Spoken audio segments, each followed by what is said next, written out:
ନିହାତି ଭାବେ ଆମେ ଖୁସି ହବୁ ଯେହେତୁ ଜଣେ ପୂର୍ବତନ ମୁଖ୍ୟମନ୍ତ୍ରୀ ତାଙ୍କର ଆମେ ଦୀର୍ଘାୟୁ କାମନା କରୁଛୁ। ଯୋଉ ରାମ ରାଜ୍ୟର ପରିକଳ୍ପନା ସେ ପରିକଳ୍ପନା ସାକାର ହେବାକୁ ଯାଉଛି। ନିଶ୍ଚିତ ଭାବରେ ବିଜେପିର ତ ସଦାବେଳେ ଲଙ୍ଗ ଟର୍ମ ଇନିଂସ ଖେଳୁଛି ଆଉ ଧୀରେ ଧୀରେ ଶକ୍ତିଶାଳୀ ହେବାକୁ ଯାଉଛି। 2025 ମଧ୍ୟ ନିଶ୍ଚିତ ଭାବରେ ବିଜେପି କୁ ଆହୁରି ଶକ୍ତିଶାଳୀ କରିବ। ନାଇଁ ନାଇଁ ସେମିତି କିଛି ନାହିଁ। ଦଳ ଯେତେବେଳେ ଯାହା ଦାୟିତ୍ୱ ଦେବ ମୁଁ ନିଶ୍ଚିତ ଭାବରେ କରିବି। ସେ କଥା ଆଗରୁ କହିଛି ଏବେ ବି କହିଛି।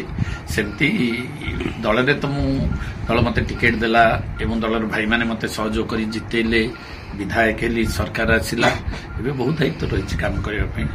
ଆଉ ଯଦି କୌଣସି ଦାୟିତ୍ୱ ମିଳେ ନିଶ୍ଚିତ ଭାବରେ ପ୍ରଭୁଙ୍କର ଇଚ୍ଛା, ଜନସାଧାରଣଙ୍କର ଆଶୀର୍ବାଦ ଆଉ ଧର୍ମର ଯୋଉ କଥା କୁହାଯାଉଛି, ଆମେ ହିନ୍ଦୁ ଧର୍ମ ଲୋକ, ଧର୍ମକୁ ବିଶ୍ୱାସ କରେ। ନିଶ୍ଚିତ ଭାବରେ କିଛି ଧାର୍ମିକ ଭାବନା ରହିଛି ବୋଲି ପ୍ରଭୁଙ୍କର କୃପା ଯୋଗୁଁ ଏ ସମ୍ଭବ ହେଉଛି। ନିହାତି ଭାବରେ ଇଏ ବି ଗୋଟେ ରୂପାନ୍ତରିତ ଅବସ୍ଥା। ନବୀନ ବାବୁଙ୍କର ଇଏ ଗୋଟେ ରୂପାନ୍ତରିତ ଅବସ୍ଥା। ଆପଣମାନେ ଦେଖୁଛନ୍ତି ନା, ଗୋଟେ ଅବସ୍ଥା ଦେଖିଥିଲେ, ପୁଣି ଗୋଟେ ଅବସ୍ଥା, ଇଏ ରୂପାନ୍ତରିତ।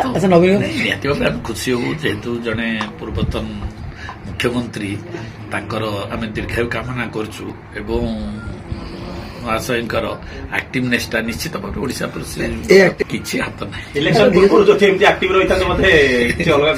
ସେଇଟା ଡେଥ୍ ଆଫ୍ଟର ଡକ୍ଟର କମ୍ସ।